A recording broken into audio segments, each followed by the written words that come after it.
تو این ویدیو میخوایم سر بزنیم به 2 تا از کلاب‌های خیابونی توی روسیه و میخوام تمام اتفاقات جالبی که افتاد رو بهتون نشون بدم، از دعوا و درگیری که با روسا داشتم تا راه ندادن من به کلاب و یواشکی وارد شدن. هر لحظه این ویدیو جذابه، تا آخر این ویدیو با من باشید، لایک هم فراموش نشه. عزیز الان منتظر مترو هستیم و اینکه بچه‌ام اینجا منتظرم، میخوام بریم سمت یکی از کلاب‌های مسکو، با ما همراه باشید. منتظریم که تا 10 دقیقه دیگه به این ایستگاه میرسیم. خدا شره بگردم. خوابید. در بین راه بودیم و گفتیم یه شوخی ریزم انجام بدیم. پرچم مردم ایران بالا. نه پرچم مردم ایران بالا. پرچم ایران بالا. پرچم ایران بالا؟ آره، پرچم مردم ایران بالا. اصلا چی موقعیت؟ پرچم مردم ایران بالا. پرچم مردم ایران بالا. ده. بسیار. تو اروپا یک شنبه تعطیله، شنبه شبا دیگه اوج شلوغی مثلا کلاب و اینا هسته، مثل پنجشنبه شب ایران دیگه. و اینکه حالا شنبه شب با دوست عزیزدار میریم سمت کلاب، ببینیم به چه صورته، ببینیم آیا حالا ما رو راه میدن یا نمیدن. خب رسیدیم به مکان مورد نظر و مردم رو میبینیم که در حال رقصیدن هستن. فقط قبلش یه چیزی رو بگم که این چنل دوم یوتیوب بنده هسته. چنل اول من با بیش از 80,000 سابسکرایبر، اونجا کلی نیروی مخفی خفن با همکاری بلاگرای معروف روس داریم، اونجا رو هم از دست ندید. بریم ادامه ویدیو رو ببینیم. یه لحظه اگه دقت کنید، این آدمایی که اینجا میبینید سریع تعویض میشن، یعنی سویچ میشن. یعنی این پسره که ببینید با این دختر هسته، بعد از یه دقیقه با یه دختر دیگه، بعد از 2 دقیقه دیگه با یه دختر دیگه، بعد از 3 دقیقه دیگه ببینید با یه دختر دیگه. انگار داره دایس دوز بازی میکنه، به این حالت بازی میکنه. یه لحظه این آشخانم، یه لحظه آرام، این آشخانم غیرش زیاد.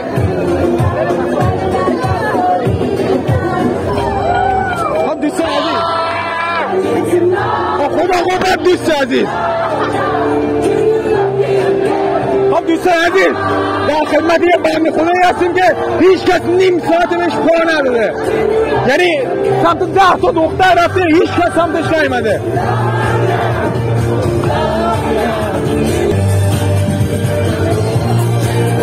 این خیلی مسته، این بنده خدا خیلی مسته. ولی ما جامعه هدف ما این بنده خدا نیست. فرسنده بیارم. برو.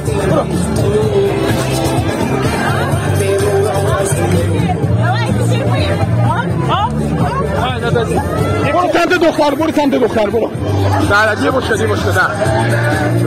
نیما نه یا مگه بیا. خب دوستان عزیز، این بنده خدا رو می‌بینیم نیم ساعت در مقتدن یه دختر ناکام بوده و اینکه ما الان موظفیم برای این آقا یه دختر جور کنیم. دوای برای پیدا کردن یک زوج برای این بنده خدا دست به کار شدیم. اولی که قبول نکرد، دومی هم همینطور، گفتیم تا 3 نشه بازی نشه، که سومی هم ردش کرد. از 10 تا دختر قبل از اینکه ما اقدام کنیم براش، قبل از اینکه ما برای این بنده خدا اقدام کنیم، 10 تا دختر این رد کردن، 3 تا ما اقدام کردیم، 13 تا دختر برای این بنده خدا رد داده شده. گفتیم تلاش آخر رو براش انجام بدیم، ببینیم نتیجهش چی میشه. آدم پتانسیل. خب بنده خدا میبینیم که هیچ دختری این بنده خدا قبول نمیکنه، معلومه سابقه خیلی خراب و گوی داره تو این زمینه. بعد از جدا شدن از اون شخص رفتیم داخل کلاب و سمت دستشویی که دیدیم یک صف خیلی طولانی داره و چون دستشویی مودش میریخ مجبور شدیم صف رو بشکنیم و کله رو بندازیم پایین و بریم داخل. پلیز عادی مینوت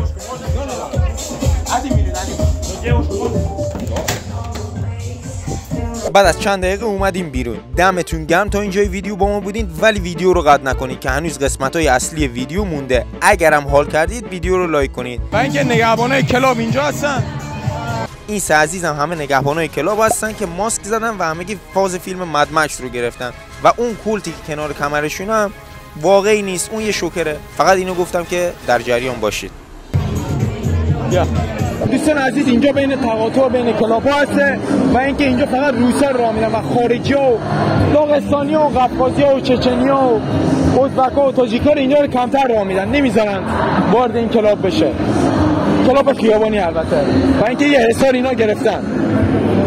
و اینکه که اول کارت ملی و شناسنامه اینا رو میبینن که اگه مثبت 18 سال به بالا بودی راه بدن، ولی اگه خارجی باشه احتمالش اینه که راه بدن کمتره. و اینکه حالا میریم تست میکنیم دیگه ببینیم ما راه میدن یا نه. اگر راه دادن که میریم داخل، اگر راه ندادن که میریم همون جا قبلی. و اینکه دوستان ما قبلا هم همینجا آمدیم، ولی اگر دوستان بفهمن که پولدار هستی و پول خرج میکنی و اینا، به نگهبانا رشوه چیزی بدی، احتمال اینکه راه بدن خیلی زیاده. بریم. ما رفتیم سمت نگهبانا و همونطور که انتظار داشتیم ما رو راه ندادم. دلیلش هم که گفتم.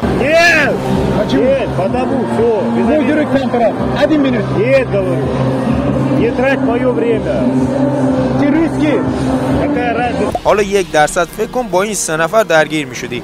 اینجا 5 نگهبان دیگر هم وجود داشت که همگی غول پیکر بودن و ما حریف 8 نفر نمی شدیم والا. بنابراین نیم ساعت منتظر موندم که یکی از نگهبانا حواسش پرت بشه و اون محوطه اونجا خالی بشه و به صورت یواشکی بریم داخل.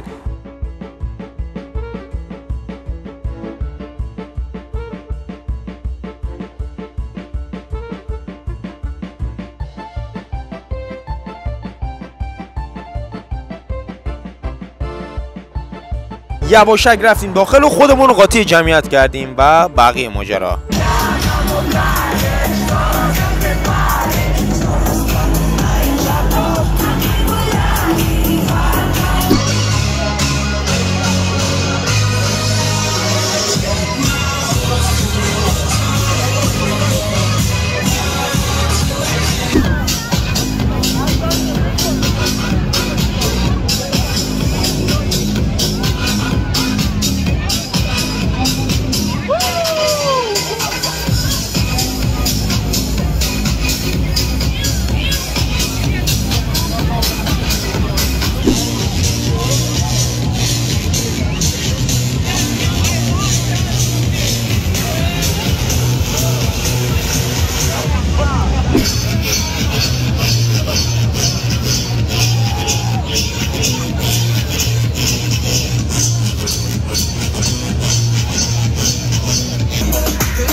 بعد از 1 ساعت اومدیم بیرون، باز دوباره دیدیم که نگهبانا از ورود چند نفر جلوگیری کردن که احتمالاً داغستانی یا چچنی بودن و داشت دعوا میشد.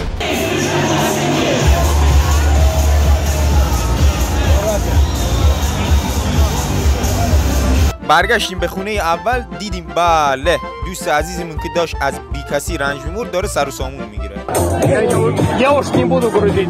نه خیلی راحت مختلن شدنیم به هم رسید. در حال ضبط ویدیو بودیم که یهو یکی از روسا قاطی کرد. نیلجا بچه این بنده خدا میگه اما فیلم نگیر برو ما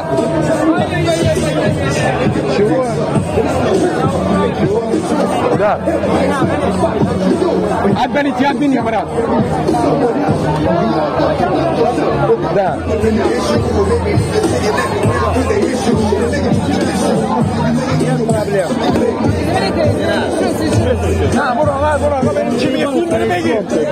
Я в этом углу, он снимает. No, снимает видео. Да. Это не это не Да.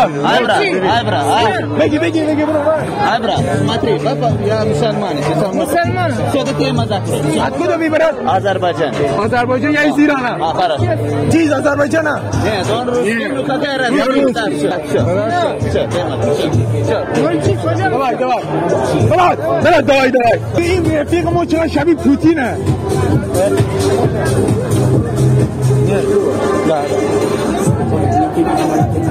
این رفیقی که همون اول باش بودیم هنوز نتونسته دختری رو جور کنه، هنوز در به در یه دختره. خدا لعنتت نکنه. خب دوستان عزیز، الان ساعت 4 صبح همونطوری که میبینین انگار ساعت 6 غروبه دیگه، همه اینجا جمع هستن، انگار که مثلا 4 صبح. و این که الان امروز تعطیلی روسیه، یک شنبه تعطیله. ما از کلاب هم اومدیم بیرون. مترو هم که الان بسته، مترو که بسته است ساعت 1 میبنده تا ساعت 6. الان ساعت 4 ما مجبوریم با اتوبوس بریم. چه خبر؟ مثلا یه لحظه دقت کنی اینجا چرت و پرت میگه زنه. اوه واه. خب زن معلوم نیست از کجا داره چرت و پرت میگه و این که میبینید اینجا همه آشغالا و اینا همه جمع اصلا بهش برخورده که الان مثلا بهش برخورده که میگیم آقا روستی آشغال ماشغال اینجا هست و این که داره ویدیو میگیره. اصلا روز شنبه هست که مردم مشروب و عرق و ودکا و همه چی میزنن و این بنده خدایی که الان داره غرغر میکنه ما ازش اومدیم تعریف کنیم که دیگه پرو شد. اینا رو همه رو جمع‌آوری کردن و تو پلاستیک زباله ریختن. خسته و کوفته داخل اتوبوس. خب بچهای عزیز امیدوارم از دیدن ویدیو لذت برده باشین. لایک و کامنت و سابسکرایب هم فراموش نشه. ساعت 5:30 صبح هسته و اینکه مترو هم الان بسته، نیم ساعت دیگه باز میشه و ما با اتوبوس برگشتیم سمت خانه.